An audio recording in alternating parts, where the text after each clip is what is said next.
I hope you are having a beautiful day. Listen, people ask me, why are your videos about those things? Why do you talk about, or why do you talk to women? But I don't really talk to women on my videos. I just talk. And I think a lot of times I think I do put my videos towards women a bit more. And it's not because I have something to gain, but I actually kind of do, right? In my younger days, I didn't do right by a lot of women who I've been with. I didn't do right at all because I didn't know. I wasn't taught. I didn't see a man in my house because my mom was a single mother. So I never saw a man and what he's supposed to do and how. And even though you think it might be common sense, it's common sense, Kirk. Well, it is, but some of us are programmed because what we see is what we see. Sometimes you can only focus on what you see. No matter, if you're driving forward and looking in the rearview mirror, you're gonna always go backwards, or you're gonna always get in accidents. So I've always, I've never done woman right. And so when I realized what I've done years after, when I begin to become aware of my behaviors and conscious, and don't get me wrong, it ain't like you change overnight, because there's some changes that's still happening, right? Because it never stops. It's a continuous cycle. It's a continuous progress. And seeing that there was no man in my home, I never seen my mom interacted with a man. I never seen a man do anything with my mom or talk to my mom or came over. Never seen that before. And sometimes I think we think that that's a good thing. You don't bring no man over, your kid. But your sons need to see how a man is too. Your son, the boys need to see what a man stands for. And I never. So I remember when I got married, when I was 19 years old, I was in the military. No idea. None. Zero.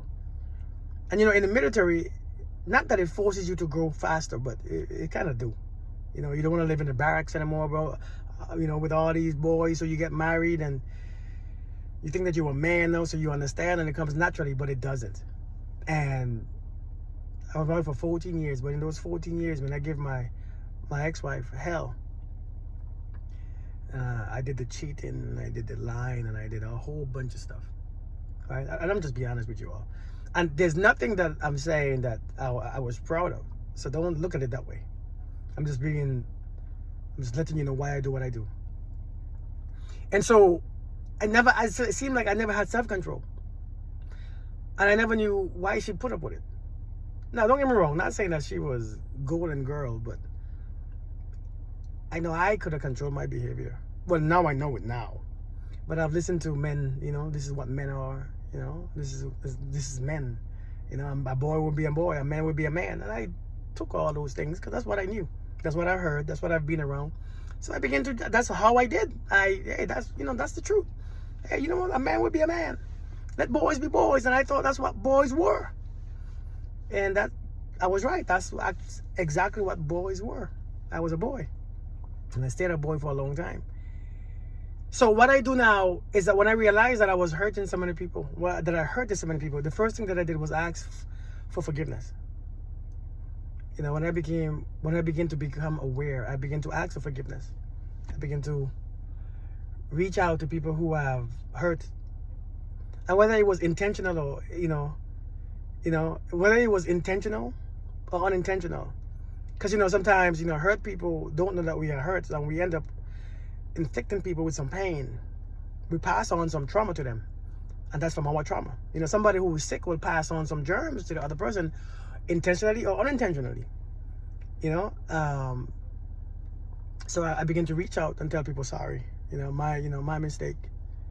I'm sorry. I didn't mean to. Even though you probably hurt me, I took responsibility for my behavior. I apologize to my ex-wife and to the woman who I messed with while I was married. And I was even mad sometimes at the woman, because, I became very angry at the woman. And it's not, I became angry at the woman who I messed with while I was married for a while. I'm like, why did I do this? And why did you allow me to do this? And then after I took responsibility, I was like, hey, you know what? Shit, I'm the one who did it. I'm the one who reached out. I'm the one who plan certain events and plan certain experiences. And when I began to take accountability for my actions and my behavior, after I apologized, I was like, you know what? I began to see love within me. Because for a long time, I didn't see it. I didn't know how to see it. When I begin to see love within me, it's when I begin to realize, if I have this within me, how can I go around hurting other people?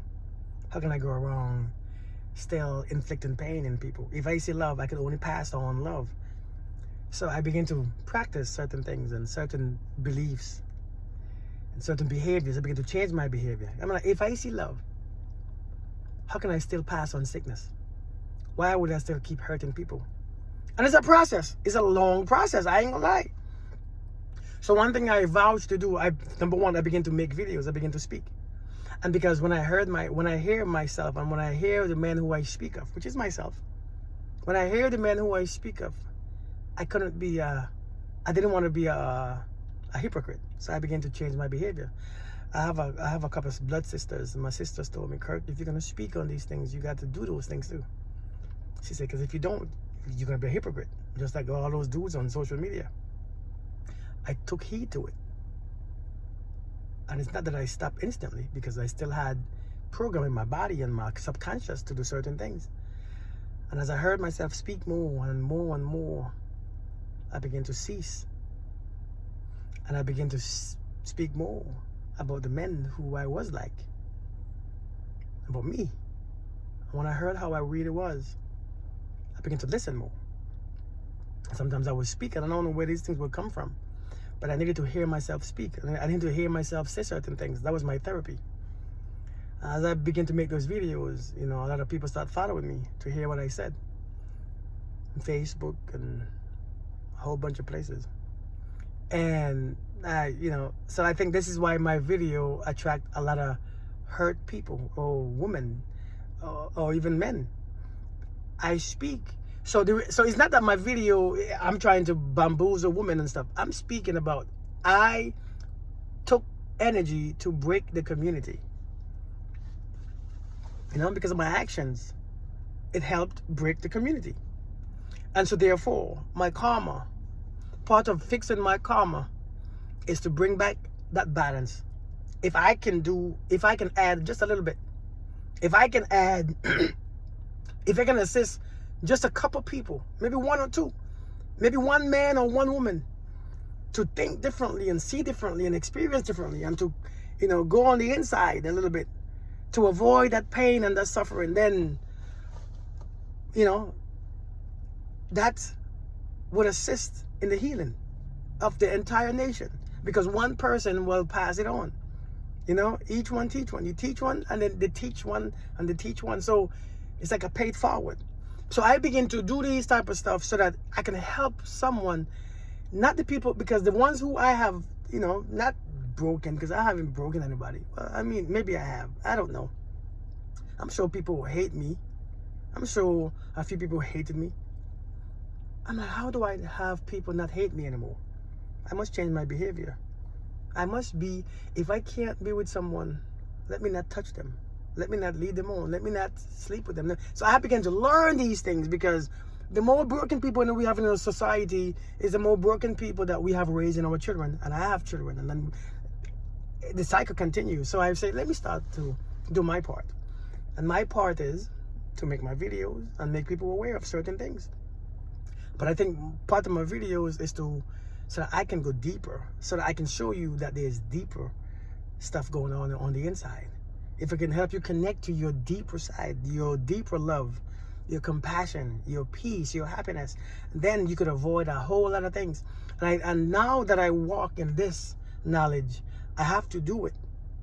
And as I walk in it, I become the example for many people. But it took me a while to get here. So don't take my videos as I'm judging you. I understand it's a process. I was hurt too.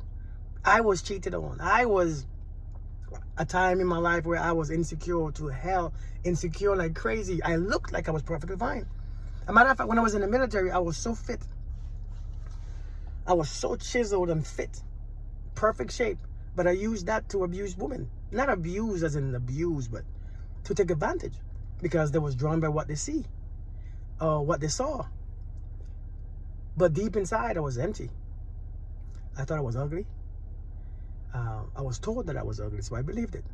I was told, because sometimes I know we see the men doing all the hurting, but not putting it on a woman, because you will never hear me blame anybody for my stuff. But I believed certain things about me from what I was told, from my experience, from my relationships. I was told ain't nobody gonna want you ever, and as soon as they get to know you, they're gonna leave you, and I believed that. And I think that's one thing that stuck with me. When I was told over and over and over, listen, ain't nobody gonna ever want you, and as soon as they get to know the real Kirk, they're gonna leave you. So subconsciously, that sunk in my mind, and when that sunk in, I began to act it out. So I would begin to talk to women. I would like them a lot, but I pushed them away because I didn't want them to get to know the real me. Because I was ashamed. I don't want you to look at me and say, oh, I don't want you no more. Ooh, when I get to know you, Kirk, you are terrible. So I begin to push you away before you get to know the real me. I was a very closed book. And that stuff subconsciously damage a person, whether you're a man or a woman. So now I seek to tell people, hey, listen, people tell you what they feel on the inside. People will curse you because they are cursed. People will hurt you because they are hurt. And most of the times, it has nothing to do with you. So now, part of my karma, I'm clearing my karma. It's not clearing my karma, but what I've broken, I'm trying to rebuild. If I broke people, and I've happened to be on a rebuilding journey, then I should also help rebuild our community. I can't now rebuild my life and then leave other people out there to be damaged, even though it's part of my karma that created this society in being the way how it is right now. It's part of my karma. I've added to it. So I'm just here to give a message. And if the women choose to listen, so be it. And if the men choose to listen, so be it. And I'm not judging anybody who do it, because I understand you can be stuck in this place. This place is a very hard place to be stuck in. I remember at a certain point, I was so stressed and depressed, trying to figure out why my life is in the same thing over and over and over. At this time, I had just got deployed. I was in Iraq, and I came back, and I got blown up, and I got a whole bunch of stuff. I got traumatic brain injury and my back and my neck and my knees. I was tore up. And then, when I went home, I was going through some relationship problems, and then that same time I was put in a position in the military to be head of a company, right? Supervisor of 150 people, and then dealing with their problems, and then I got struck by lightning, and so I'm like, what the hell is going on with my life? And then my first child was conceived. I'm like, oh, and then I was going through a divorce, and I'm like, what is going on with my life? So I get it. We all get stuck, or it feel like we are stuck, but I promise you, we're not stuck. It's just a part of this journey. It means that you got to fix your life, right? So I'm here to just assist anyone on this journey, anyone who sees they're in the same cycle, to just say, hey, listen, it's a cycle. The cycle ends, but you have to be intentional. You have to be aware, and you have to be ready. It's going to hurt, because change is hard, and it hurts. Sometimes you think that you're getting worse, but you are not. You're just being aware more of the pain. And when you are more aware of the pain, it hurts even more. Because sometimes when you're not aware, we don't see the suffering that we are experiencing. We're just going day by day. But when you are aware of the pain, it hurts even more. So sometimes the healing hurts more than the suffering itself. It hurts more than the wound itself. So I'm trying to just be on here to just share my story. The man that I speak about is me. Not your husband, not your boyfriend, it's me. But unfortunately, I am so many men out there. Or I was so many men out there. And it looks familiar because I am him. You see me everywhere you went. So I'm just here, putting my face on here to tell you, hey, we can all heal together. But first, we must take accountability. We must take accountability for what we are doing, for what we are accepting, for what we are listening to, for what we are putting up with. Accountability. All right. So thank you all for subscribing, and thank you all for joining me on my journey. You know, I appreciate you guys. All right. So thank you. I'll talk to you guys later.